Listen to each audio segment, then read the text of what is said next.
Hi hello నమస్తే welcome to I dream. నేను journalist Pasha. ఈ నెల 22 నుంచి భారత్ వర్సెస్ ఆస్ట్రేలియా మధ్య బోర్డర్ గవాస్కర్ ట్రోఫీ అయితే స్టార్ట్ కాబోతుంది. ఇది టీమిండియాకి చాలా important series. World test championship final ఆడాలంటే ఈ సిరీస్ మనకు ఎంతో కీలకం.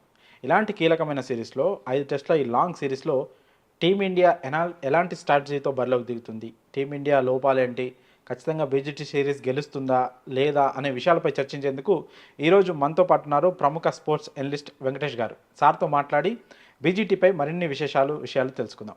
నమస్కారం సార్. నమస్తే భాష. బాగున్నారా? Very good. After long time sir. అవునవును, చాలా రోజులైంది కలిసి. 22వ తారీఖు నుంచి పెర్త్లో ఫస్ట్ టెస్ట్ స్టార్ట్ కాబోతుంది సార్. కాకపోతే ఇది మనకు చాలా important series. Course Rohit Sharma first test ఆడట్లేదనే విషయం దాదాపు కన్ఫర్మ్ అయిపోయింది సార్. రోహిత్ శర్మ లేకుంటే టీంపై ఎలాంటి ఇంపాక్ట్ పడుతుంది సార్?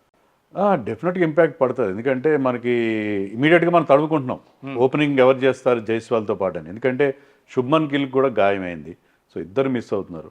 సో మనం థర్డ్ ఓపెనర్గా అనుకున్న అభిమన్యు ఈశ్వరన్ ఇండియా ఏ మ్యాచెస్లో ఇది ఆస్ట్రేలియాలో ఏమాత్రం షైన్ కాలేదు. సో అతను ఇంతవరకు ఎక్స్పీరియన్స్ కూడా లేదు, ఇంతవరకు టెస్ట్ మ్యాచ్ కూడా ఆడలేదు. సో ఇప్పుడు మనం ఓపెనర్ ఎవరు కావాలి అనే ఒక సిచ్యుయేషన్లో ఉన్నాం. క్యాప్టెన్సీ అయితే బుమ్రా చేస్తాడు, ఓకే, బట్ ఓపెనర్ విషయంలో ఖచ్చితంగా రోహిత్ లేని ఒక లోటు కనిపిస్తుంది. అయితే ఇక్కడ మనం ఒక కంఫర్టింగ్ అంటే సెంటిమెంట్ ప్రకారం చూసుకుంటే లాస్ట్ టైం కూడా మనం 2020-21లో వెళ్ళినప్పుడు మన క్యాప్టెన్ అప్పుడు కూడా ఇలాగే పెటర్నిటీ లీవ్లో వెళ్ళాడు. దానివల్ల అతను ఒక టెస్ట్ ఆడి 3 టెస్టులు మిస్ అయ్యాడు. ఇక్కడ ఇప్పుడు ప్రజెంట్ క్యాప్టెన్ ఒక టెస్ట్ మిస్ అయ్యి 4 మ్యాచ్లు ఆడుతున్నారు. సో సెంటిమెంట్ పరంగా చూస్తే అది మనకు కలిసి వస్తుందేమో. Let us wait and see. అప్పుడు విరాట్ కోహ్లీ, ఇప్పుడు రోహిత్. రోహిత్ శర్మ ప్లేస్లో కేఎల్ రాహుల్ని ఆడిస్తామన్నట్టు కోచ్ గంభీర్ కూడా చెప్పాడు సార్. కాకపోతే కేఎల్ రాహుల్ ఫామ్ చూసుకుంటే న్యూజిలాండ్ సిరీస్లో కూడా ఫస్ట్ టెస్ట్ ఒకటి ఆడి ఫెయిల్ అయితే తను పక్కన పెట్టారు. ఆ తర్వాత ఆడిన ప్రాక్టీస్ మ్యాచ్లో కూడా ఆస్ట్రేలియా ఏతో ఆడిన మ్యాచ్లో కూడా పెద్దగా పర్ఫామ్ చేయలేదు. సో అలాంటి ప్లేయర్ని ఓపెనర్గా ఆడిస్తే టీమిండియా మళ్ళీ స్ట్రగుల్ అయ్యే ప్రమాదం ఉంది కదా సార్? స్ట్రగుల్ అయ్యే పరిస్థితి అంటే ఇప్పుడు మనకి అంతకంటే ఛాయిస్ కూడా లేదు. ఇప్పుడు మనం చూసుకుంటే అంటే మన దగ్గర ఉన్న స్క్వాడ్లో ఓపెనింగ్ చేసే వాళ్ళు ఎవరు కనబడట్లేదు. కేఎల్ రాహుల్ ఫెయిల్ అయిన మాట నిజమే ఇక్కడ ఆస్ట్రేలియాలో ఆడిన ఆ మ్యాచ్లో అగేన్స్ట్ ఆస్ట్రేలియా. బట్ అది చాలా డిఫికల్ట్ పిచ్, అందరూ ఫెయిల్ అయ్యారు, అతనితో పాటు అతను కూడా ఫెయిల్ అయ్యాడు. బ్యాటింగ్కి ఏమాత్రం అనుకూలంగా లేని పిచ్ అది. అంతకుముందు మీరు బంగ్లాదేశ్తో తీసుకున్న టెస్ట్ మ్యాచ్లో చూస్తే ఒక మంచి ఇన్నింగ్స్ ఆడాడు. ఇంగ్లాండ్తో ఈ ఇయర్ బిగినింగ్లో జరిగిన సిరీస్లో ఒకే టెస్ట్ మ్యాచ్ ఆడాడు, దాంట్లోకి ఈ స్కోర్ 80. సౌత్ ఆఫ్రికాలో మనం 2023-24లో చివరిలో ఆడినప్పుడు అప్పుడు ఈ స్కోర్ 100. సో ఆస్ట్రేలియాలో అతనికి ఆల్రెడీ 100 ఉంది. ఆస్ట్రేలియాలో డెబ్యూ చేశాడు అతను, I think in the year 2014. So ఆస్ట్రేలియాలో బాగా ఆడిన ఎక్స్పీరియన్స్ ఉంది, అతను ఒక టెక్నికల్ కాంపిటెన్స్ ఉంది, న్యూ బాల్ ఫేస్ చేయగలడు. సో ఉన్న వాళ్ళలో అతనే ఇక మనకి బెస్ట్ చాయిస్. ఓకే, అతను ఆశించిన స్థాయిలో ఫామ్లో లేడు, అలా చూస్తే మనకి విరాట్ కోహ్లీ కూడా ఫామ్లో లేడు మనం అనుకుంటే. బట్ ఏంటంటే ఆ కాంపిటెన్స్ ఉంది అతనికి, ఆ ఎక్స్పీరియన్స్ ఉంది, ఆ పెడిగ్రీ ఉంది. So I think he's the best choice. ఇప్పుడు దేవదత్ పడిక్కల్ని కూడా టీంతో పాటు కంటిన్యూ చేస్తున్నారు. But Padikkal most probably number 3లో ఆడొచ్చు, ఎందుకంటే మీకు లెఫ్ట్ రైట్ కాంబినేషన్ ఉంటుంది. రాహుల్ అండ్ యశస్వి ఓపెన్ చేస్తే మీకు లెఫ్ట్ రైట్ కాంబినేషన్ మెయింటైన్ అవుతుంది. నెంబర్ 3లో దేవదత్ పడిక్కల్ ఆడితే అతను శుభ్మన్ గిల్ రోల్ని ఫిలప్ చేయడానికి వీలవుతుంది. ఓకే, విరాట్ కోహ్లీ గురించి ఆల్రెడీ మీరు ప్రస్తావించారు సార్. చాలామంది క్రికెట్ ఫ్యాన్స్కి ఉన్న ఒక డౌట్ ఏంటంటే ఏమైంది విరాట్ కోహ్లీకి అని. T20లకి రిటైర్మెంట్ ఇచ్చాడు, ఓకే, తను కాస్త ఫ్రీ అయ్యాడు, కానీ టెస్టుల్లో ఎందుకు ఇంత దారుణంగా విఫలం అవుతున్నాడు అని అంటే ఏమంటారు సార్? నా దృష్టిలో the reason is pretty simple. ఎందుకంటే అతను ఎక్కువగా అవుట్ అవుతున్నది మనం చూసిన 5 టెస్ట్ మ్యాచ్లు చూసాం. బంగ్లాదేశ్తో 2, తర్వాత న్యూజిలాండ్తో 3. దీంట్లో అతను ఎక్కువ సార్లు అవుట్ అయింది, స్ట్రగుల్ అయింది against spinners. So spin bowling ఆడడంలో టర్నింగ్ ట్రాక్స్ పైన అతనికి ప్రాబ్లం ఉంది, దాన్ని ఓవర్కమ్ కావాలి. ఎందుకంటే అది డొమెస్టిక్ ఆడలేదు కాబట్టి ఆ ప్రాబ్లం ఉంది. కానీ అది మించి పెద్దగా ప్రాబ్లం ఉందని నేను అనుకోను. ఎందుకంటే లాస్ట్ ఇయర్ ఆడినవి అతను ఈ ఇయర్లో అతను ఆడిన 5 టెస్ట్ మ్యాచ్లు మాత్రమే. ఇంగ్లాండ్తో జరిగిన సిరీస్లో అతను ఆడలేదు. అంతకుముందు సౌత్ ఆఫ్రికాలో అతను సెంచరీ అయితే చేయలేదు, కానీ ఒక 70 చేశాడు ఒక డిఫికల్ట్ ట్రాక్ మీద. వెరీ గుడ్ నాక్ అది. సో విరాట్ కోహ్లీ ఇప్పుడు ఏదో అర్జెంట్గా ఫామ్ కోలుకోవాలని అనుకోవడానికి లేదు. ఈవెన్ అగేన్స్ట్ బంగ్లాదేశ్ కూడా ఈ ప్లేడ్ 1 వెరీ గుడ్ ఇన్నింగ్స్ 46 ఎంతో. తర్వాత న్యూజిలాండ్తో కూడా మొదటి టెస్ట్ మ్యాచ్లో సెకండ్ ఇన్నింగ్స్లో ఈ scored very very important 70. So Virat Kohli ఫామ్తో వచ్చిన ప్రాబ్లమే లేదు. ఓన్లీ థింగ్ ఏంటంటే అది క్లియర్ ప్రాబ్లం, స్పిన్కి అగేన్స్ట్గా అది ప్రాబ్లం ఉంది. మీకు ఆస్ట్రేలియాలో ఆ ప్రాబ్లం ఉండదు. ఆస్ట్రేలియాలో నేథన్ లైన్ లాంటి ఒక మంచి స్పిన్నర్ ఉన్నాడు వాళ్ళకి, కానీ అక్కడ అంత టర్నింగ్ ట్రాక్స్ ఏమి ఉండదు, స్పిన్నర్స్కి అంత పెద్ద హెల్ప్ ఉండదు. కాబట్టి ఆస్ట్రేలియాలో అతని రికార్డు కనుక మీరు చూసుకుంటే 7 సెంచరీలు ఉన్నాయి అక్కడ ఆస్ట్రేలియా గడ్డ పైన. తర్వాత అతనికి అడిలైడ్ చాలా అచ్చొచ్చిన గ్రౌండ్, ప్రతిసారి కూడా అతను ఆస్ట్రేలియాలో బాగా పర్ఫామ్ చేయాలి. ఆస్ట్రేలియా కైండ్ ఆఫ్ వికెట్స్ అతను బాగా సూట్ అవుతాయి, ఎందుకంటే అవి పెద్ద గ్రౌండ్స్ అవి. విరాట్ కోహ్లీ ఆ స్టైల్ ఎలా ఉంటుంది, పుష్ చేసి సింగిల్స్ డబుల్స్ తీస్తాడు, quick between the wickets, running between the వికెట్స్లో చాలా ఫాస్ట్గా పరిగెడతాడు. సో ఆ పెద్ద గ్రౌండ్స్లో బాల్ని జస్ట్ ప్లేస్ చేసి బోల్డ్ రన్స్ రాబట్టుకునే అవకాశం ఉంటుంది. రెండోది ఏంటంటే విరాట్ కోహ్లీ ఎలాంటి క్యారెక్టర్ మనకు తెలుసు, అతను కనుక రెచ్చగొడితే that brings the best out of him. So Australians యూజువల్గా స్లెడ్జింగ్ చేస్తారు, అతను రెచ్చగొట్టినప్పుడు ఆటోమేటిక్గా అతను ఇంకా మోటివేట్ అవుతాడు. సో అది ఆ విధంగా అది కలిసి వస్తుంది. అందుకే ఐ థింక్ ఆస్ట్రేలియాలో Virat Kohli should do well అనుకుంటున్నాను. ఇప్పుడు ఎవరికైతే విరాట్ కోహ్లీ ఫామ్ మీద సందేహాలు ఉన్నాయో, ఈ టూర్లో కనుక బాగా ఆడకపోతే కోహ్లీ కానీ రోహిత్ కానీ వీళ్ళిద్దరిని ఇంటికి పంపించాలని చెప్పి సోషల్ మీడియా ఆల్రెడీ డిసైడ్ అయిపోయింది. సోషల్ మీడియా అయితే ఆల్రెడీ వాళ్ళిద్దరికి చరమగీతం రాసేసింది, అయిపోయింది అది. వాళ్ళు ఈ టూర్లో కనుక ఫెయిల్ అయితే, యావరేజ్గా కూడా పర్ఫామ్ చేస్తే వాళ్ళని పంపించేయాలి. రీప్లేస్మెంట్స్ ఎవరు ఉన్నారని కూడా ఎవరు ఆలోచించట్లేదు. సో అది వీళ్ళు బయట ఎలా ఆడతారు, ఇండియాలో బాగా ఆడిన వాళ్ళు బయట ఆడగలరా, సర్ఫరాజ్ లాంటి వాళ్ళు, అది కూడా ఎవరు ఆలోచించారు. వీళ్ళిద్దరిని ముందైతే ఇంటికి పంపించేయండి అని డిసైడ్ అయిపోయారు సోషల్ మీడియా. T20 టీం రాణిస్తుంది కాబట్టి T20 వాళ్ళని తీసుకొచ్చి ఇప్పుడు అర్జెంట్గా తిలక్ వర్మని ఎందుకు పెట్టరు, మీరు అభిషేక్ శర్మని ఎందుకు పెట్టరు, సంజు శాంసన్ ఎందుకు పెట్టరు అని అంటున్నారు. వాళ్ళ రికార్డు చూసుకోవాలి కదా, వాళ్ళు ఫస్ట్ క్లాస్ క్రికెట్లో. So this is a totally different ball game.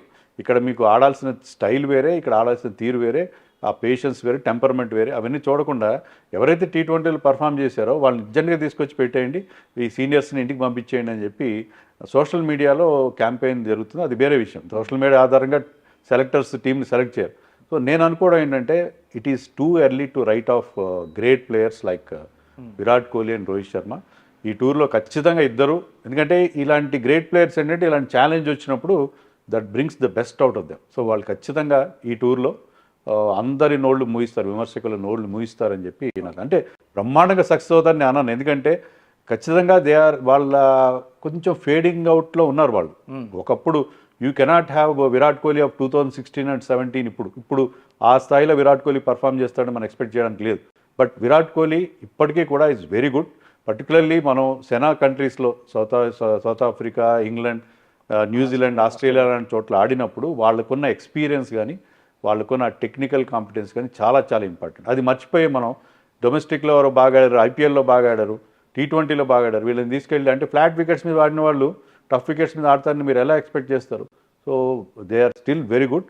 వాళ్ళ విషయంలో నాకు ఎలాంటి సందేహం లేదు. ఒక్కటైతే కన్ఫర్మేషన్, బీజీటీ అయితే రోహిత్ శర్మ విరాట్ కోహ్లీకి అయితే లాస్ట్ కాదు, ఖచ్చితంగా కాదు. ఎందుకంటే ఒకవేళ ఇక్కడ ఫెయిల్ అయినా కూడా మీరు చూడండి, నెక్స్ట్ ఐపీఎల్ అవుతుంది, ఐపీఎల్ తర్వాత immediately we're going to England.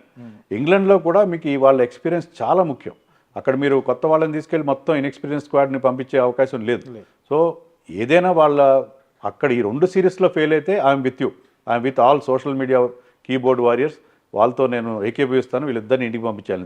ఈ 10 టెస్టుల్లో కనుక ఫెయిల్ అయితే ఖచ్చితంగా వాళ్ళిద్దరికీ అది మన nobody is greater than the game. అంతే, గేమ్ కంటే ఎవ్వరు గొప్పవాళ్ళు కాదు, nobody is bigger than the game.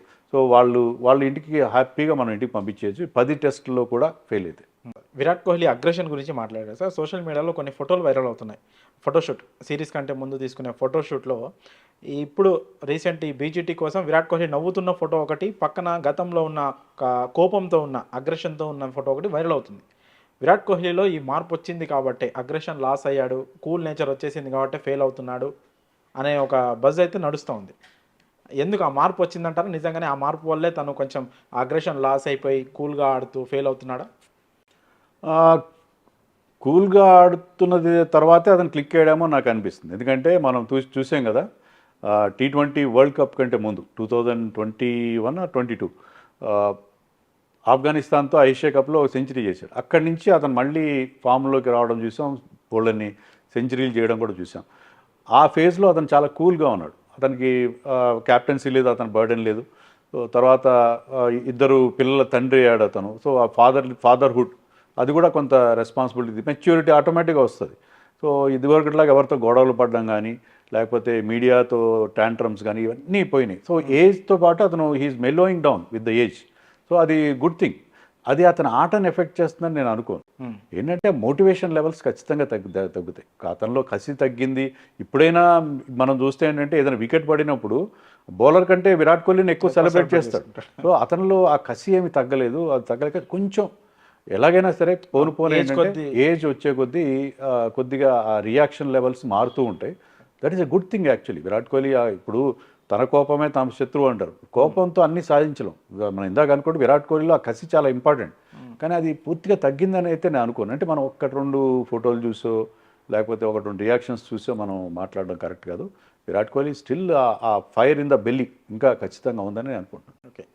Rohit Sharma 15వ తారీఖు తనకి బాబు పుట్టాడు సార్. ఓకే. 22వ తారీఖు మ్యాచ్ ఉంది. సో ఈ గ్యాప్లో తను వెళ్ళిపోయి ఫస్ట్ టెస్ట్ ఆడొచ్చు కదా అనే క్వశ్చన్స్ కూడా రైజ్ అవుతున్నాయి. దాన్ని మీరు సపోర్ట్ చేస్తారా సార్? ఓకేనా, ఆడాలా, ఆడొద్దా?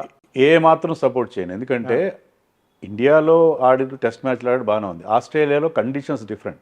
ఇప్పుడు ఇండియాలో మీరు బౌలర్ ఎంత ఫాస్ట్ బౌలర్ బాల్ వేసినా అది మోకాలు ఎత్తుకు వస్తుంది. ఆస్ట్రేలియాలో మీకు గుడ్ లెంత్ బాల్ కూడా మీకు ఆల్మోస్ట్ వేస్ట్ హైడ్లో వస్తుంది. సో ఇక్కడి కండిషన్స్కి అక్కడి conditions entirely different. Weather conditions కూడా చాలా డిఫరెంట్. అక్కడ కొన్నిసార్లు చాలా చల్లగా ఉంటుంది, కొన్నిసార్లు మనకంటే కూడా వేడిగా ఉంటుంది. సో అక్కడికి వెళ్ళి అక్కడ అక్లైమటైజ్ కావాలి, వాతావరణ పరిస్థితులకు అలవాటు పడాలి. నెంబర్ 1.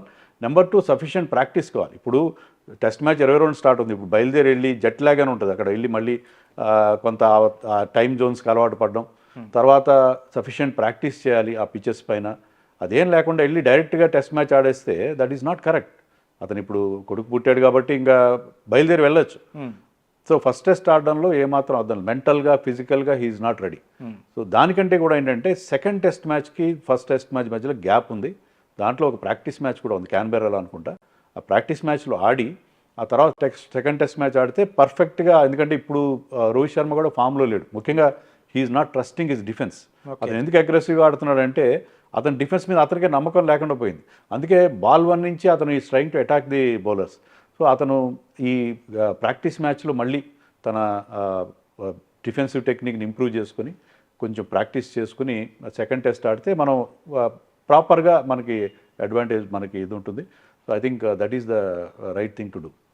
న్యూజిలాండ్తో ఓడిపోయిన 3 మ్యాచ్ల తర్వాత పుజారే, రహానే లాంటి ఒక సీనియర్ అలాగే డిఫెన్స్ ఆడే మంచి స్పెషలిస్ట్, టెస్ట్ స్పెషలిస్ట్ అని మిస్ అవుతుంది టీమిండియా అనే ఒక టాక్ వినిపించింది సార్. అది బీసీటీలో కూడా మనకి ఆ ఎఫెక్ట్ కనిపించే ఛాన్స్ ఉందంటారా? కరెక్టే. ఇప్పుడు లాస్ట్ 2 టూర్స్లో పుజారా మనం గెలిచాం. ఆస్ట్రేలియాలో మనం ఇంతవరకు 70 ఏళ్ళ వరకు ఎప్పుడు గెలవలేదు.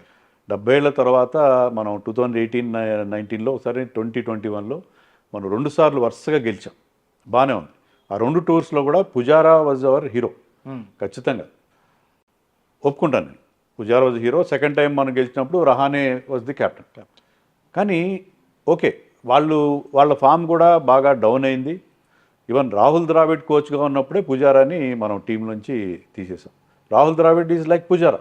సో తన అలాంటి ప్లేయర్ని అతను తీసేదంటే అతని యూటిలిటీ అయిపోయిందని అతని ఫామ్ కూడా డౌన్ అయింది. సో ఇప్పుడు ఈ పర్టికులర్ టూర్కి వాళ్ళని తీసుకొచ్చి ఆడిస్తే నెక్స్ట్ మనం ఆస్ట్రేలియా వెళ్ళినప్పుడు అయితే వాళ్ళు ఉండరు.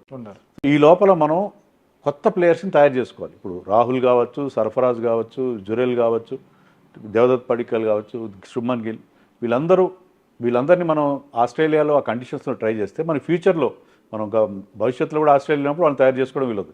కేవలం ఈ టూర్ గెలవడం కోసం, ఈ సిరీస్ గెలవడం కోసం మనం పుజారాని తీసుకెళ్ళినా, రహానేని తీసుకెళ్ళినా అది దానివల్ల ఉపయోగం లేదు. సో ఆల్రెడీ మనం ఏమనుకున్నాం అంటే we have moved on from those 2 people.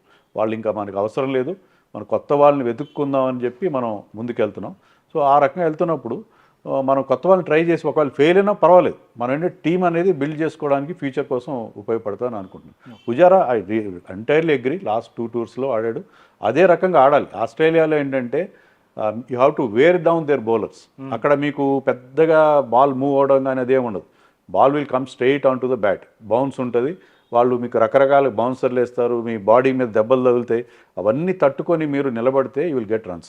మీకు పేషెన్స్ ఉంటే విల్ గెట్ రన్స్. ఆస్ట్రేలియాలో, ఇంగ్లాండ్లో అట్లాంటి చోట్ల ఏంటంటే మీరు ఎంత బాగా ఆడినా 1 ball will come with your name on it. So అది వచ్చి మిమ్మల్ని అవుట్ చేసేస్తుంది. ఆస్ట్రేలియాలో అలా కాదు. మీరు పేషెంట్గా ఆడితే like Pujara number of balls ఎక్కువ ఆడితే మీకు ఖచ్చితంగా రివార్డ్ ఉంటుంది. సో మీరు లాంగ్ ఇన్నింగ్స్ ఆడొచ్చు, మీకు రన్స్ కూడా వస్తాయి. సో అలాంటి టెంపర్మెంట్ మన ఈ కొత్త క్రాప్ ఆఫ్ ప్లేయర్స్ అలవాటు చేసుకోవడానికి ఈ టూర్ మంచి అవకాశం. మొహమ్మద్ షమి సార్ చాలా మంచి బౌలరు. గాయం కారణంగా వరల్డ్ కప్ తర్వాత మళ్ళీ ఇప్పుడు రీసెంట్గా కంబ్యాక్ ఇచ్చాడు. రంజీ ట్రోఫీలో ఆడాడు బెంగాల్ తరఫున. సో అతని అవసరం ఇప్పుడు టీమిండియాకి బీజీటీలో ఉందంటారా? తీసుకునే ఛాన్స్ ఏమైనా ఉందా? డెఫినెట్గా ఉంది. ఎందుకంటే మన బౌలింగ్ అటాక్ మీరు చూడండి, బుమ్రా ఒకడే ఎక్స్పీరియన్స్ ఉంది. సిరాజ్ లాస్ట్ బీజీటీలో డెబ్యూ చేశాడు. అతను కూడా సఫిషియెంట్ ఎక్స్పీరియన్స్. మిగతా వాళ్ళందరూ కొత్త కురాళ్ళు. ఆకాశ్దీప్ కావచ్చు, హర్షిత్ రాణ్ అయితే ఒక టెస్ట్ ఆడలేదు. Prasidh Krishna I think played 1 or 2 test matches. So చాలా ఇన్ఎక్స్పీరియన్స్డ్ పేస్ అటాక్ ఉంది అక్కడ. సో షమి అవసరం ఖచ్చితంగా ఉంది. అయితే వీ షుడ్ నాట్ రష్ షమీని అర్జెంటుగా తీసుకెళ్ళి మనం ఆడించేస్తే, ఎందుకంటే ఒక్క మ్యాచ్ ఆడితే, ఒక్క ఫస్ట్ క్లాస్ మ్యాచ్లో ఫిట్నెస్ ఆధారంగా మనం ఆడించే పరిస్థితి లేదు. ఎందుకంటే ఒకవేళ అలా వెళ్ళి ఆడి సడన్గా ఫస్ట్ డే రోజున బ్రేక్ డౌన్ అయ్యాడు అనుకోండి, మనకు ఒక బౌలర్ లేని ఒక పెద్ద లోటు కనిపిస్తుంది. సో అలా కాకుండా ఇప్పుడు రంజీ మ్యాచ్లు అయితే ఫస్ట్ సీజన్ అయిపోయింది, ఫస్ట్ ఇది అయిపోయింది. ఇంకొన్ని రంజీ మ్యాచ్లు తర్వాత స్టార్ట్ అవుతుంది. ఈ లోపల మనకి ముస్టాక్ అలీ టోర్నమెంట్ ఉంది, T20 టోర్నమెంట్. దాంట్లో బెంగాల్కి అతను ఆడతాడని తెలిసింది. సో అక్కడ కూడా ఆడి ఆ మ్యాచ్లో కూడా ఒక 3-4 మ్యాచ్లో ఫిట్నెస్ చూసిన తర్వాత ఐ థింక్ బహుశా థర్డ్ టెస్ట్ నుంచి అతన్ని తీసుకెళ్తే బాగుంటుంది. అతను పూర్తిగా మనకి అతని ఫిట్నెస్ విషయంలో కంప్లీట్ కాన్ఫిడెన్స్ వచ్చిన తర్వాత అతన్ని ఖచ్చితంగా అతన్ని ఆడించాలి. ఎందుకంటే అక్కడ ఆడిన ఎక్స్పీరియన్స్ ఉంది. మన Bumrah and Shami sharing the new ball will be wonderful. Okay, గతంలో ఆస్ట్రేలియా అన్నప్పుడు ఇషాంత్ శర్మ మనకు ఒక మంచి ఎసెట్ లాగా ఉండేవాడు సార్. సో ఇప్పుడు ప్రసిద్ధ్ కృష్ణని కూడా అతని రోల్ని ఫుల్ఫిల్ చేసేందుకు తీసుకున్నారు అనే టాక్ వినిపిస్తుంది. ప్రసిద్ధ్ కృష్ణ నిజంగానే ఇషాంత్ శర్మ రోల్ని ఫుల్ఫిల్ చేయగలుగుతాడా సార్? At least physically. ఎందుకంటే ఇషాంత్ అంత పొడుగులేడు, కానీ ఇతను 6 feet కంటే పైన ఉన్నాడు. 6 feet 1 inch, 6 feet 2 inch height ఉన్నాడు. And is also hitting the type of bowler. ఆస్ట్రేలియాలో అది చాలా యూస్ఫుల్ స్కిల్ సెట్ అది. సో అతను ఆ పేస్ కూడా ఉంది, అతని దగ్గర మంచి పేస్ ఉంది. సో అతను కనుక అతను ఈవెన్ హర్షిత్ రాణా కూడా టాల్గానే ఉన్నాడు. సో వీళ్ళిద్దరు టాల్ బౌలర్. మన ఆస్ట్రేలియా ఎప్పుడు కూడా టాల్ బౌలర్స్ని తీసుకెళ్ళి, ఇషాంత్ శర్మ, పంకజ్ సింగ్ ఇలాంటి టాల్ బౌలర్స్ని తీసుకెళ్ళి, ఎందుకంటే అక్కడ బౌన్సీ ట్రాక్స్ మీద మీకు ఎక్స్ట్రా హైట్ ఉంటే చాలా ఉపయోగపడుతుంది. మీరు ఆస్ట్రేలియన్ ఫాస్ట్ బౌలర్స్ చూడండి, ప్యాట్ కమిన్స్ కానీ, స్టార్క్ కానీ, హైజల్వుడ్ కానీ, వాళ్ళందరూ 6'3", 6'4" హైట్ ఉన్నారు. సో ఆ హైట్, ఎక్స్ట్రా హైట్ అనేది ఆస్ట్రేలియాలో చాలా అవసరం. అందుకనే మనం ఆస్ట్రేలియా ఎప్పుడు వెళ్ళినా కూడా టాల్ ఫాస్ట్ బౌలర్స్కి ప్రిఫరెన్స్ ఇస్తాం. సో ప్రసిద్ధ్ కృష్ణ ఆ జాబ్కి సూట్ అవుతాడు. బట్ ఇషాంత్ శర్మ అంత స్కిల్, ఇషాంత్ శర్మ బౌల్డ్ అని వికెట్లు తీశాడు.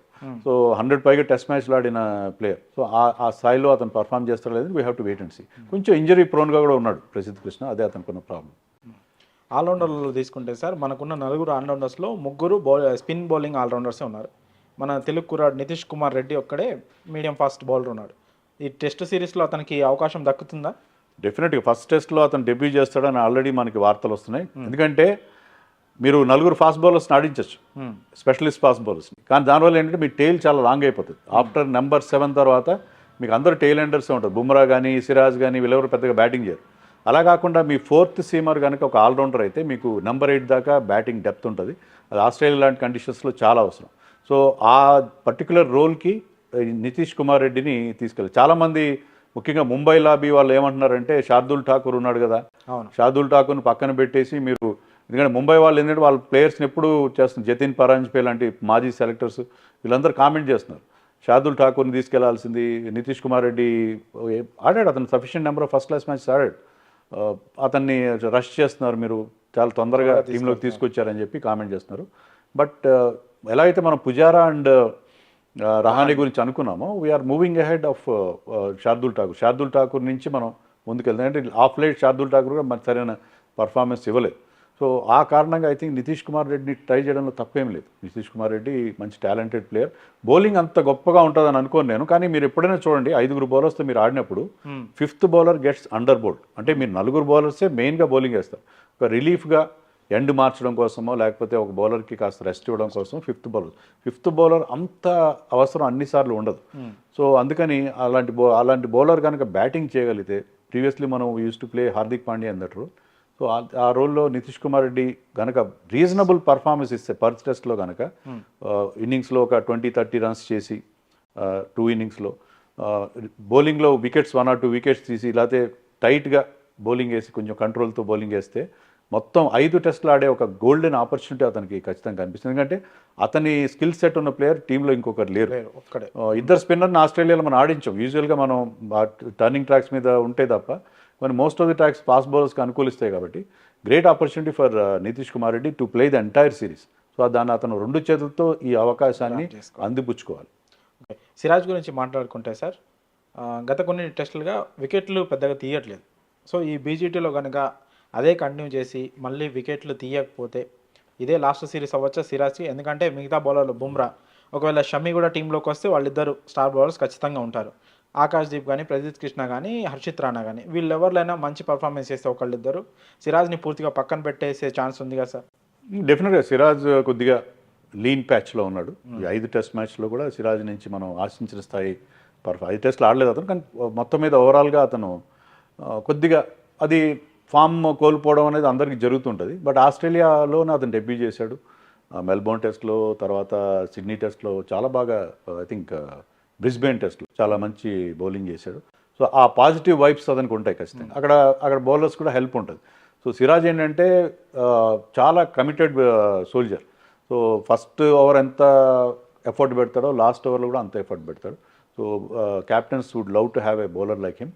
సో అందుకని సిరాజ్కి ఇది టెస్ట్. అతను కూడా ఏంటంటే కొత్త ప్లేస్లో, మరి కొత్త సిరీస్, కొత్త కండిషన్స్లో, మన ఇండియన్ కండిషన్స్లో అతను ఫెయిల్ అవ్వడం చూసాం. Indian conditions usually not suitable for fast bowler. So అక్కడ హెల్ప్ఫుల్ కండిషన్స్లో సిరాజ్ కూడా ఒక ఛాలెంజర్, దాంట్లో పర్ఫామ్ చేయాలి. లేకపోతే మీరు అన్నట్టుగా ఆకాష్ దీప్ కానీ, హర్షిత్ రాణా, ఇంకా కొత్త కుర్రాళ్ళు చాలామంది, ఇంకా ముఖేష్ కుమార్ లాంటి వాళ్ళు ఉన్నారు, ఖలీల్ అహ్మద్ ఉన్నాడు, వీళ్ళందరూ ఉన్నారు, చాలామంది అవైలబుల్ ఉన్నారు. కాబట్టి సిరాజ్ తన ప్లేస్ కాపాడుకోవాలంటే ఈ సిరీస్లో బాగా పర్ఫామ్ చేయాలి.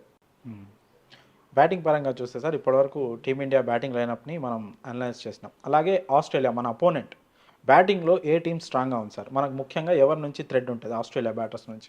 మనం అనుకుంటున్నా కానీ ఇండియా వీక్గా ఉంది, మనకి బ్యాట్స్మెన్ ఫామ్లో లేరని చెప్పి. ఆస్ట్రేలియా పరిస్థితి కూడా అలాగే ఉంది. మీరు చూడండి, వార్నర్ లేకపోతే కొత్త ఓపెనర్ మెక్స్వీన్ అని ఒక ఓపెనర్ని తీసుకొచ్చారు. అతను ఎలా ఆడతాడో తెలియదు మనకి. కొత్త ఓపెనర్ ఎలాగైనా కొంచెం స్ట్రగుల్ అవుతాడు. తర్వాత వాళ్ళ దగ్గర మనకి థ్రెట్ ఎవరంటే నా దృష్టిలో Usman Khawaja and Travis Head, వీళ్ళిద్దరే డేంజర్గా నాకు అనిపిస్తున్నారు. మిగతా వాళ్ళు ఇటీవల కాలంలో మనం లబుషేన్ కానీ లేకపోతే స్టీవ్ స్మిత్ ఫామ్ చూస్తే ఎంత ఎంకరేజింగ్గా లేదు. వాళ్ళు ఒకప్పుడు ఒక 2 ఏళ్ల క్రితం వాళ్ళిద్దరూ బ్రహ్మాండంగా ఇద్దరికిద్దరు అద్భుతంగా పర్ఫామ్ చేయడం మనం చూసాం. కానీ ఆఫ్ లైట్ ఏంటంటే వాళ్ళ ఫామ్ కూడా చాలా వరకు డౌన్ అయింది. మరి విరాట్ కోహ్లీ విషయం ఎలా అనుకున్నాం, Steve Smith also is going through the same kind of phase. So వాళ్ళిద్దరూ మళ్ళీ ఫామ్లోకి రావచ్చు, గ్రేట్ ప్లేయర్స్ వాళ్ళిద్దరికిద్దరు. అలాగే మిచెల్ మార్ష్ కూడా ఎప్పుడు బాగా ఆడతాడు. ఇండియా మీద అతనికి ఎప్పుడు సరైన రికార్డు లేదు.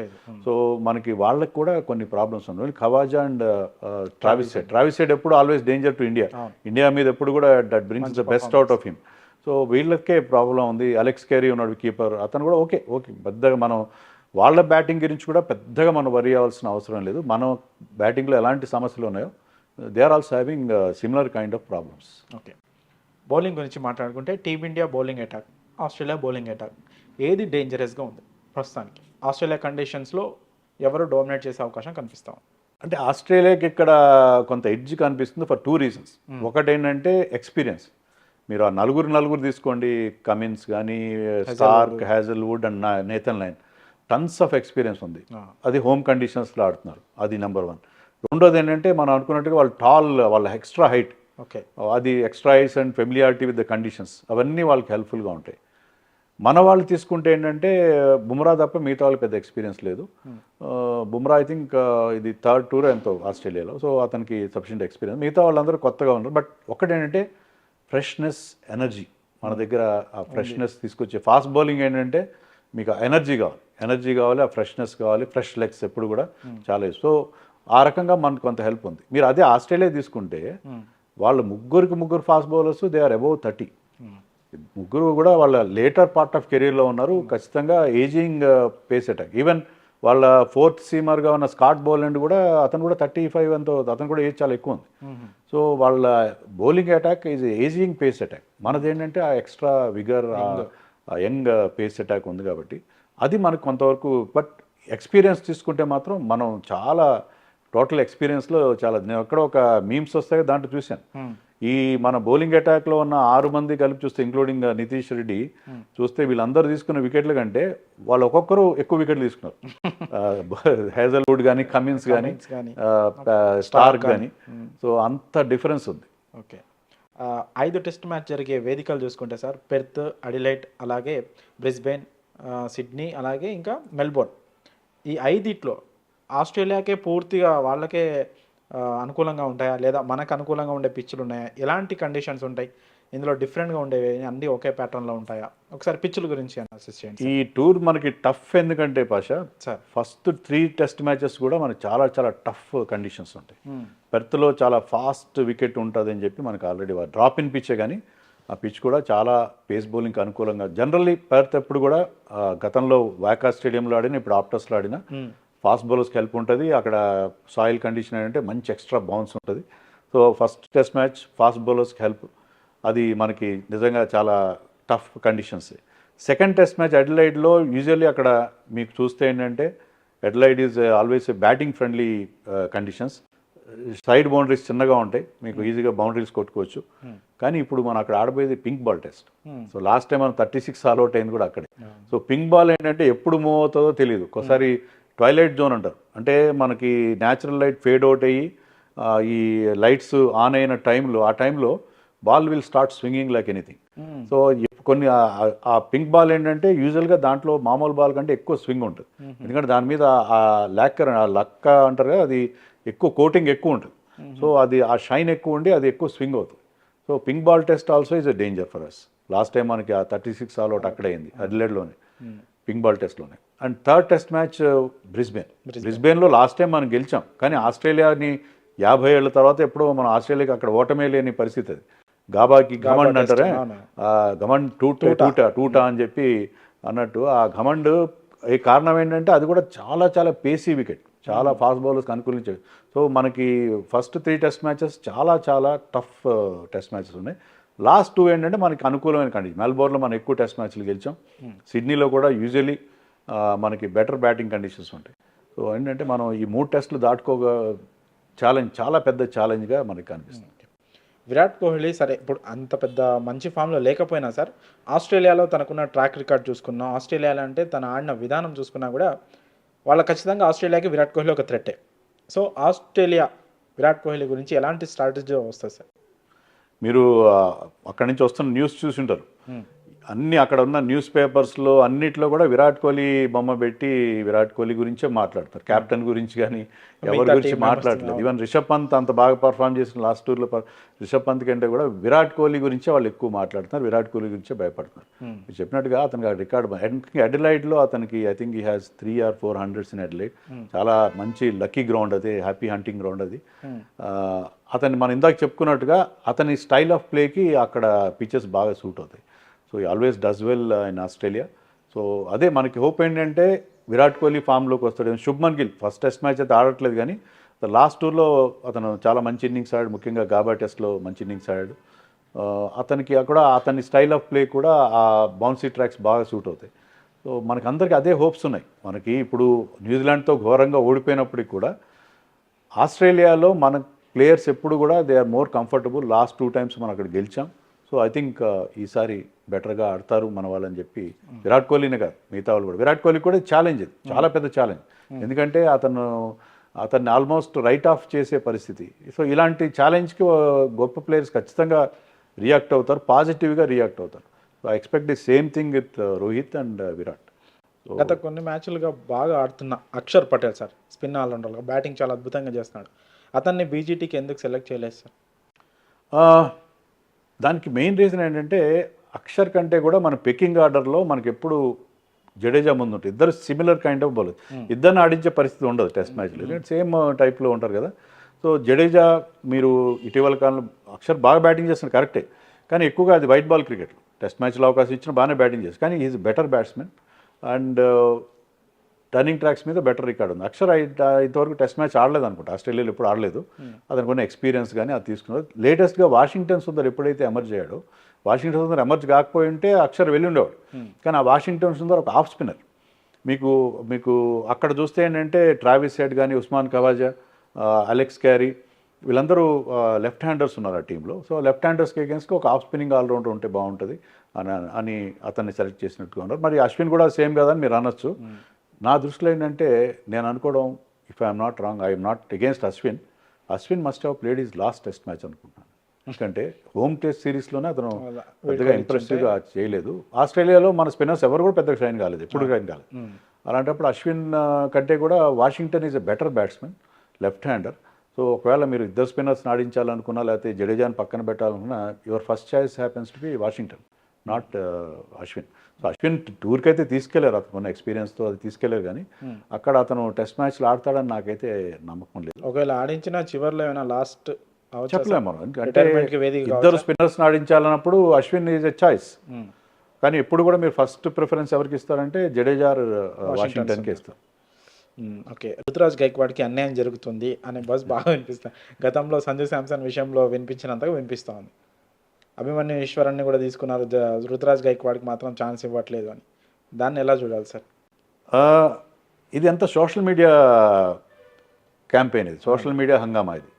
సరే, రుతురాజ్ గైక్వాడ్ కూడా ఖచ్చితంగా అతని టెస్ట్ మ్యాచ్లు, అందుకనే అతన్ని మనం ఇక్కడ కూడా ఆడించలేదు, వేరే ఫార్మాట్స్లో ఆడించకుండా ఇండియాకి పంపించారు, బాగానే ఉంది. ప్రాబ్లం ఏంటంటే Abhimanyu Easwaran has scored more runs. Duleep trophy తీసుకోండి, మీరు అక్కడ సెంచరీలు చేశాడు. తర్వాత మొత్తం అతని ఆస్ట్రేలియా వెళ్ళే వరకు అన్ని ఆల్మోస్ట్ బోల్డ్ అని 4-5 హండ్రెడ్స్ ఉన్నాయి. సో ఆ రకంగా తీసుకుంటే ఇద్దరి మధ్య మనం చూసినప్పుడు అభిమన్యు ఈశ్వరన్ బెటర్గా పర్ఫామ్ చేశాడు. సో డొమెస్టిక్లో బాగా ఆడిన వాళ్ళకి ఇవ్వకుండా ఎలా చేస్తారు? సో ఇద్దరు కూడా టెస్ట్ మ్యాచ్ ఆడలేదు ఇంతవరకు. సో అందుకని అతనికి ప్రిఫరెన్స్ ఇవ్వడం అనేది మనం చూసాం. తర్వాత ఇండియాకి అతను క్యాప్టెన్ చేశారు, అతనికి ఇంపార్టెన్స్ ఇవ్వకుండా లేరు, క్యాప్టెన్ చేశారు, కానీ అతను అక్కడ కూడా ఇండియా తరఫున పర్ఫామ్ చేయలేదు. సో మీరు పర్ఫామ్ చేయకుండా ఆడాలనుకో, దేవదత్ పడిక్కల్ని టీంలో తీసుకున్నారు. టీంలో తీసుకోవడం ఇన్ ద సెన్స్ అతన్ని అక్కడ ఆస్ట్రేలియాలో కంటిన్యూ చేసి రుతురాజ్ని, సాయి సుదర్శన్ని ఇండియాకి వెనక్కి పంపించారు. దాని రీజన్ ఏంటంటే పడిక్కల్ హ్యాస్ స్కోర్డ్ రన్స్. ఆస్ట్రేలియాతో జరిగిన మ్యాచ్లో ఒక 80 చేశాడు, ఒక 30, ఒక 40 ఏమో చేశాడు. సో రన్స్ చేశాడు కాబట్టి అతను హీ ఎర్న్డ్ హిస్ ప్లేస్. కానీ మీరు రన్స్ చేయకుండా రుతురాజ్, జస్టిస్ ఫర్ రుతురాజ్ అని ట్యాగ్ లైన్ పెట్టి మనం మాట్లాడడం చాలా ఈజీ, కానీ దాన్ని జస్టిఫై చేసుకోవాలి కదా. సో దానికి నేను ఇంతకుముందు కూడా చెప్పినట్టుగా సోషల్ మీడియా ఆధారంగా సెలెక్టర్స్ టీంని సెలెక్ట్ చేయరు. ఎంత సోషల్ మీడియాలో ఎన్ని క్యాంపెయిన్స్ రన్ చేసినా కూడా సోషల్ మీడియాని బట్టి రన్ చేయరు. వాళ్ళకుండే పారామీటర్స్ వేరే ఉంటాయి. సో ఆ పారామీటర్స్ బట్టి చేస్తారు, కానీ సోషల్ మీడియా ఆధారంగా ఎప్పుడు టీమ్స్ని సెలెక్ట్ చేయరు. Okay, world test championship team India ఆడాలంటే ఈ బీజీటీలో ఎంత తేడాతో గెలవాలి? ఆ ఛాన్స్ ఉందా? 2001, 2023 2 సార్లు వరుసగా ఆడాం, హ్యాట్రిక్గా 3వ సారి కూడా ఫైనల్ ఆడాలంటే ఎంత తేడాతో గెలవాలి? ఆ పాసిబిలిటీస్ ఎంతవరకు ఉన్నాయి సార్? నేనైతే ఇప్పుడు వరల్డ్ టెస్ట్ ఛాంపియన్షిప్ బేస్ అసలు నా దృష్టే లేదు. ఇది చాలా ఇంపార్టెంట్ సిరీస్ మనకి, ఎందుకంటే మనం గతంలో 2 సార్లు గెలిచాం, వాళ్ళు కూడా చాలా రెవెంజ్ మెంటాలిటీతో ఉంటారు.